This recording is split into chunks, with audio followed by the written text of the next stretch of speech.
وقل للمؤمنات يغضضن من أبصارهن ويحفظن فروجهن ولا يبدين زينتهن إلا ما ظهر منها وليضربن بخمرهن على جيوبهن ولا يبدين زينتهن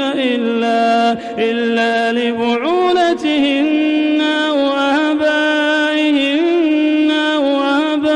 وآباء بعولتهن أو أبنائهن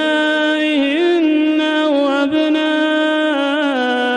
بعولتهن أو إخوانهن أو بني إخوانهن أو بني